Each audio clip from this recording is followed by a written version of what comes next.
بالکل. دیکھیں وہی بات ہے کہ انگور کھا سکتے ہیں لیکن انگور کی شراب نہیں پی جا سکتی. یہ سوال جو ہے بالکل تو صحیح دیکھیں بات ہے. کچھ چیزیں اللہ تعالیٰ نے ایسی بنائی ہیں جس کو جس طرح اس نے بنایا ہے اس طرح لے لینے میں زیادہ فائدہ ہے, کیونکہ اس نے جو بنایا ہے اس کی حکمت وہ بہتر جانتا ہے. کچھ چیزیں سائنس نے سمجھنے کی کوشش کری کہ جب ہم پھل کھاتے ہیں تو ہم فائبر کے ساتھ کھاتے ہیں, جب ہم جوس بناتے ہیں تو سارا فائبر جو ہے وہ کٹ جاتا ہے, سارا فائبر کرش ہو جاتا ہے. تو ظاہر ہے وہ جلدی جوس جو ہے وہ جلدی جذب ہوتا ہے تو شوگر کو بڑھا دیتا ہے, جبکہ پھل اگر فائبر کے ساتھ کھاؤ تو وہ آہستہ آہستہ جذب ہوتا ہے اور آہستہ آہستہ شوگر کی مقدار جسم کو ملتی ہے جو جسم آہستہ آہستہ استعمال کر لیتا ہے, تو کوئی سپائک نہیں آتی, ایک دم سے شوگر نہیں بڑھتا ہے. دوسری چیز جب ہم پھل کھاتے ہیں تو جب ہم چباتے ہیں تو یہ ایک قسم کی ورزش بھی ہو جاتی ہے, ہم پھل چبا کے منہ میں کھاتے ہیں. تیسری چیز جب ہم پھل کھاتے ہیں تو ہم جب منہ میں اس کو چباتے ہیں تو اللہ کا نظام دیکھیں, توحید کو ماننے کے لیے خدا کے ایک جسم بنائے ہوئے جسم کو ہی دیکھ لیں تو کافی ہے, کائنات تو بہت بڑی چیز ہے انبر.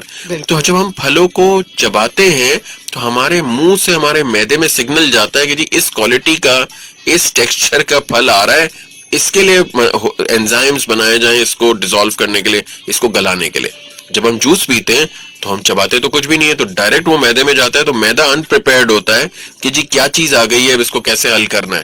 لیکن ہم جب چبا کے کھاتے ہیں تو منہ سے نیچے سگنل جاتا ہے میدے کو کہ جی فلاں انزائمز بنائیں, فلاں چیز آ رہی ہے اس وقت. تو یہ ہاضمے کے لیے بھی بڑا اچھا ہے کہ ہم پھل کھائیں.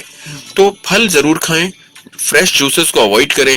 اگر ہمارے لیے جوسز اچھے ہوتے ہیں انبر تو اللہ تعالیٰ کے لیے جو چھلکے میں پھل بنا سکتا ہے ٹیٹرا پیک میں جوس نکال دیتا, اس کے لیے تو کوئی مشکل نہیں تھا, ساتھ میں ایک اسٹرا بھی لگا دیتا, لیکن شاید وہ ہمارے لیے فائدہ مند نہیں تھا. بالکل ڈاکٹر علی, آپ نے اتنے خوبصورت طریقے سے بتایا, میں سمجھوں گی کہ جو لوگ پھل نہیں بھی آپ کھاتے تو وہ کھانا شروع کر دیں گے. So true.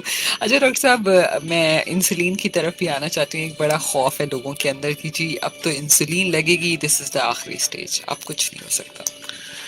ہاں یہ مت بہت پرانی ہے انبر کہ انسولین پہ بس آ گئے تو بس اب ختم. یہ اب آہستہ آہستہ اللہ کا شکر ہے کہ لوگ سمجھتے جا رہے ہیں کہ نہیں ایسا نہیں ہے. انسولین در حقیقت ہر شخص میں موجود ہے, آپ میں, میرے میں, ہر ایک میں. ڈائبٹیز کے مریض میں جیسے جیسے ڈائبٹیز کو آگے سال آگے بڑھتے ہیں لبلبا کمزور ہوتا جاتا ہے اور اندر جو انسولین کی پروڈکشن ہے وہ کم ہوتی جاتی ہے. تو ایک وقت آتا ہے ڈائبٹیز ٹائپ 2 میں کہ جی دوائیاں کام نہیں کرتی, پھر انسولین باہر سے لینا پڑتا ہے, کیونکہ آپ جتنی بھی دوا دے دیں لبلبا اتنا سکڑ چکا ہوتا ہے کہ انسولین بناتا ہی نہیں ہے. تو اب آپ کو باہر سے انسولین لینی ہوتی ہے. بہت ہی سیف علاج ہے چونکہ یہ قدرتی چیز ہے انسولین, تو ظاہر ہے وہ آپ کو اب آپ باہر سے لے لیں گے تو اس پہ کوئی حرج نہیں ہے. یہ اس کا ایک بہت ہی بہتر علاج ہے. ڈاکٹر علی پہلے ایک کال شامل کرتے ہیں, پھر اگلے سوال پہ جاتے ہیں. جی السلام علیکم. جی وان صاحب, مجھے پتہ کرنا تھا کہ جو انسولین لگا رہے ہیں اور اس سے پہلے وہ ٹیبلٹ استعمال کرتے تھے, تو کیا ایسا ہو سکتا ہے کہ کبھی انسولین اگر موجود نہ ہو یا ہو تو وہ ٹیبلٹ بھی دے سکتا ہے؟ ٹھیک ہے جی, بہت شکریہ, تھینک یو. نہیں, عمومی طور پہ بالکل بھی ایسا نہیں کرنا چاہیے, اور اگر آپ انسولین لیتے ہیں تو کوشش کریں کہ اس ٹائم پہ انسولین ہی لیں. اگر موجود نہیں ہے تو کوشش کریں کہ بازار سے پہلے خرید لیں, لیکن یہ طریقہ درست نہیں ہے کہ کبھی آپ انسولین چھوڑ کے دوا اس جگہ پہ لے لیں. بالکل.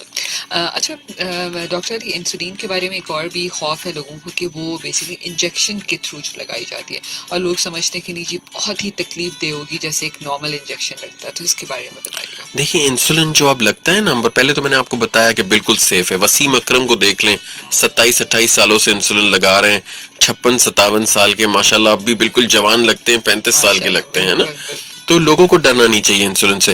دوسری چیز, جو انسولین لگانے کی جو نیڈلز آتی ہیں, سوئی آتی ہیں, وہ انتہائی پتلی ہوتی ہیں. دنیا کی فائنسٹ یا پتلی ترین نیڈلز میں سے یہ نیڈلز ہوتی ہیں, اور چونکہ انسولین پیٹ پہ لگائی جاتی ہے اور پیٹ پہ نسوں کا جال بہت مضبوط نہیں ہوتا, تو پیٹ پہ اگر کوئی سوئی چبھے بھی تو وہ اتنی محسوس نہیں ہوتی. جب انسان بلڈ شوگر چیک کرتا ہے نمبر تو انگلی پہ چیک کرتا ہے. اچھا انگلیاں ہوتی ہیں بڑی سینسیٹیو, ظاہر ہے یہاں سے انسان ساری چیزوں کو گوچ کرتا ہے, تو جب ہم شوگر چیک کرتے ہیں تو کتنا درد ہوتا ہے, لیکن جب پیٹ پہ انسولین لگاتے ہیں تو یہ آدھا درد ہوتا ہے انگلی پہ شوگر چیک کرنے کے مقابلے میں. تو انسولین کی نیڈلز بڑی پتلی آتی ہیں, چونکہ انسولین پیٹ پہ لگتی ہے وہاں پہ بہت زیادہ محسوس نہیں ہوتا, اور چند دن تو انسان محسوس کرتا ہے, پھر مریض کو عادت ہو جاتی ہے. بالکل. ایک اور کال لیتے ہیں. جی السلام علیکم. السلام علیکم. جی وعلیکم السلام, کون بات کر رہے ہیں؟ بیٹا میں آپ سے معلومات, میں حیدرآباد سے حسین بات کر رہا ہوں. آپ سے پہلے ہی معلومات کی تھی. میری شوگر جو ہے, میں ڈاکٹر کو دکھایا ہے, رپورٹیں وغیرہ دی ہیں. میری شوگر جو ہے جب رات کو سوتا ہوں نا تو 130-135 ہوتی ہے, صبح اٹھتا ہوں وہ ہوتی ہے 100 پہ. تقریباً یہ مجھے 5-6 سال ہو گئے ہیں, تو آگے پیچھے نہیں ہوتی, اس کے لیے میں کچھ کر سکتا ہوں یا نہیں؟ میں آپ نے آگے پیچھے اگر آپ ڈائبٹیز کے مریض ہیں اور آپ کا سونے سے پہلے 130 اور صبح 100 ہے شوگر, تو یہ تو بالکل ٹھیک آ رہا ہے. تو آپ جو دوائیاں لے رہے ہیں وہ جاری رکھیں, اور جب بھی اپنے ڈاکٹر سے ملیں تو ان سے مزید ڈسکس کریں. بالکل آگے پیچھے کرنے کی کوئی ضرورت نہیں. بالکل ایسا ہی ہے. اچھا ڈاکٹر علی, ہم جب انسولین کی بات کرتے ہیں تو بہت سارے لوگ یہ بھی کہتے ہیں کہ انسولین لینے سے ایک تو ہماری شوگر لو بھی ہو جاتی ہے, اور پھر اس کے بعد ہمیں بہت سارا میٹھا کھانا پڑتا ہے, اور پھر اس سے ہمارا وزن بھی بڑھ جاتا ہے. دیکھیں, جب بھی انسولین لیا جائے گا, پہلے میں بتا دوں کہ صرف انسولین سے نمبر لو نہیں ہوتا, دوائیاں بھی ایسی ہیں جو لو کر سکتی ہیں. اب کنٹرول ہوگا تو لو ہوگا نا, اگر 300 پہ ہی رہے گا شوگر تو لو بھی نہیں ہوگا. ظاہر ہے جب کوئی بھی چیز جب شوگر کنٹرول کر لے گی, نارمل پہ لائے گی, تو نارمل سے لو ہونے کا چانس ہمیشہ موجود رہتا ہے. لیکن اس کے طریقے ہوتے ہیں. ہم عام طور پہ انسولین کم ڈوز سے شروع کرتے اور آہستہ آہستہ ڈوزز کو بڑھاتے جاتے ہیں. اسی طرح اگر کوئی انسولین لے رہا ہو یا ایسی دوائیاں لے رہا ہو جو لو کر سکتی ہیں, تو ہم مریض کو کہتے ہیں کہ آپ نے 3 ٹائم کھانا کھانا ہے, اور ہر کھانے کے 2.5 سے 3 گھنٹے بعد کچھ نہ کچھ سنیک لینا ہے. یہ سنیک کیا ہوتا ہے؟ چھوٹا سا پھل ہو سکتا ہے, یا 1-2 گندم کے بسکٹ, یا دودھ, یا دہی, یا چھولے, یا چنے, یا ڈرائی فروٹ, کوئی بھی ایک چیز. تو ہم مریض کو کہتے ہیں کہ آپ تینوں ٹائم کھانا کھائیے, اور ہر کھانے کے 2.5-3 گھنٹے بعد ایک چھوٹا سنیک لے لیں. اس سے کیا ہوتا ہے کہ مریض کا شوگر جو ہے وہ لو نہیں ہوتا. تو ہماری اسٹریٹجی ہوتی ہے کہ کم ڈوز سے شروع کریں, آہستہ آہستہ ڈوز کو بڑھائیں. مریض 3 میلز اور 3 سنیکس لیں, وقت پہ اپنے کھانے لیں. ڈاکٹر کو جب انسولین شروع ہوتا ہے تو پہلے چند ہفتے ذرا ڈوز کو سیٹ کرنا پڑتا ہے, وہ اپنے ڈاکٹر سے رابطے میں رہیں. تو عام طور پہ یہ لو کا مسئلہ نہیں ہوتا. لیکن آپ کی بات درست ہے کہ جب بھی لو ہوگا اور مریض کچھ کھائے گا تو اس سے موٹاپا تو بڑھے گا. اچھا, انسولین کے بارے میں ایک یہ بھی میت ہے, میں امبر آپ سے پوچھے بغیر میں ہی بتاتا چلوں کہ جی انسولین وزن بڑھا دیتی ہے. اچھا, یہ آدھا سچ ہے, پورا سچ نہیں ہے. چونکہ جب انسولین شروع کرتے ہیں نا تو مریض کی ڈائبٹیز بڑی خراب ہوتی ہے. اس ٹائم جب انسولین شروع ہوتی ہے, خراب ڈائبٹیز وزن کو کم کر چکی ہوتی ہے 4, 5, 10 کلو. تو جب ہم انسولین شروع کرتے ہیں تو جیسے ہی اس کی شوگر اچھی ہوتی ہے, وہ جو گرا ہوا وزن ہوتا ہے وہ واپس آنا شروع ہو جاتا ہے. تو انسولین جب بھی شروع کرتے ہیں چند کلو ضرور بڑھ سکتا ہے, لیکن ایسا نہیں ہے کہ انسولین لیں گے تو جی وزن بڑھتا ہی چلا جائے گا. وہ کن لوگوں میں ہوتا ہے جو انسولین لیتے بھی ہیں اور پرہیز بھی نہیں کرتے. اب آپ وسیم اکرم کو دیکھ لیں, وسیم اکرم انسولین لیتا ہے لیکن وہ پرہیز کرتے ہو. اپنے یوٹیوب لیکچرز میں وہ بتاتے ہیں کہ میں کہیں چلا جاؤں تو وہاں کھانا نہیں کھا لیتا بیٹھ کے, کھانا اپنا لے کر جاتا ہوں. یعنی وہ اتنی پرہیز کر سکتے ہیں کہ اپنا کھانا رکھتے ہیں, کہیں جاتے بھی ہیں تو اپنا اسپیشل کھانا آرڈر کر دیتے کہ میں یہ کھاؤں گا. وہ قورمے اور پلاؤ اور بریانیاں نہیں کھا لیتے. تو اگر وہ اس سٹیج پہ پہنچ کے انسولین کے ساتھ پرہیز کرتے ہیں تو اسی لیے کرتے ہیں تاکہ وزن نہیں بڑھ جائے. تو یہ جو ہمیں کہا جاتا ہے کہ انسولین کے ساتھ وزن بڑھے گا, یہ یوں درست نہیں ہے کہ انسولین کے ساتھ شروع میں چند کلو بڑھ سکتا ہے, لیکن اس کے بعد ضروری نہیں ہے کہ بڑھتا رہے. ٹھیک ہے, ایک اور کال لیتے ہیں. جی السلام علیکم. وعلیکم, خالد محمود بات کر رہا ہوں. جی خالد صاحب. میڈم, ڈاکٹر صاحب سے یہ پوچھنا تھا کہ زیتون کے تیل استعمال کرنے سے شوگر اور کولیسٹرول سے بچا جا سکتا ہے؟ جی ٹھیک ہے, جی بہت شکریہ آپ کی کال کا. جی ڈاکٹر صاحب. تیل میں چکنائی ہوتی ہے امبر, اور کوئی بھی تیل آپ کو کسی چیز سے بچا نہیں سکتا. زیتون کے تیل کے بارے میں آج کی بات نہیں ہے, 7-8 سال سے, جب سے ہمیں کیا کھل کے بتا دوں کہ زیتون کا تیل پاکستان میں امپورٹ ہوتا ہے تو اس کو بیچنا بھی ہے. تو بیچنے کا آسان طریقہ یہی ہوتا ہے کہ آپ کہہ دیں گے جی اس میں فلاں فلاں فلاں علاج ہے, واٹس ایپ پہ میسج سرکولیٹ کر دیں. دیکھیں, یہ بہت پرانی بات نکلی تھی کہ جی 2 چمچ زیتون کا تیل صبح لیں, 2 چمچ رات لیں تو جی ڈائبٹیز آپ کی ٹھیک ہو جائے گی. ہمارے سینکڑوں مریضوں نے امبر زیتون کے تیل کی بوتلیں لے لے کے پی لی, لیکن ڈائبٹیز ٹس سے مس نہ ہوئی. دیکھیں, زیتون میں شفا ہے. روز ڈائبٹیز کے مریض 5, 6, 7 دانے زیتون کے ضرور کھائیں. لیکن جہاں تک زیتون کے تیل کی بات ہے, اس میں بھی بہت چیزوں کی شفا ہے, لیکن ڈائبٹیز کے لیے اسپیسیفکلی نہیں ہے. ہاں, زیتون کا تیل عام تیل کے مقابلے میں بہتر ہے ہارٹ کے لحاظ سے. تو اب اگر آپ کھانا پکا رہے ہیں اور وہ بھی تیز آنچ پہ زیتون کا تیل رکھیں گے تو وہ ایک عام پام آئل بن جائے گا. زیتون کا تیل جو ہوتا ہے وہ ہلکی آنچ پہ یا اوپر سے استعمال کریں. اس میں شوگر کا کوئی علاج نہیں ہے, لیکن صحت کے حوالے سے باقی تیل کے مقابلے میں وہ بہتر ہے. وہ بھی جب بہتر ہے جب آپ نے اس کی ڈیپ کوکنگ نہیں کی ہے, ڈیپ ہیٹنگ نہیں کی. اگر ڈیپ ہیٹنگ کی ہے تو وہ بھی خراب ہو گیا. بالکل. اچھا, ایک اور مت ہے ڈاکٹر علی کہ ذیابیطیز کا مریض خون کا عطیہ نہیں دے سکتے. یہ بہت بڑا پرابلم ہے ہمارے ڈائبٹیز کے مریضوں کو. ہم کہتے ہیں خون کا عطیہ دیں, اکثر وہ بلڈ بینک جاتے ہیں امبر تو وہ منع کرتے ہیں کہ نہیں آپ کو ڈائبٹیز ہے, آپ خون مت دیں. دیکھیں, ڈائبٹیز کے تمام مریض چاہے وہ دواؤں پہ ہو چاہے وہ انسولین پہ ہو, خون کا عطیہ دے سکتے ہیں. صرف اس میں شرط یہ ہوتی ہے کہ ڈائبٹیز کے مریض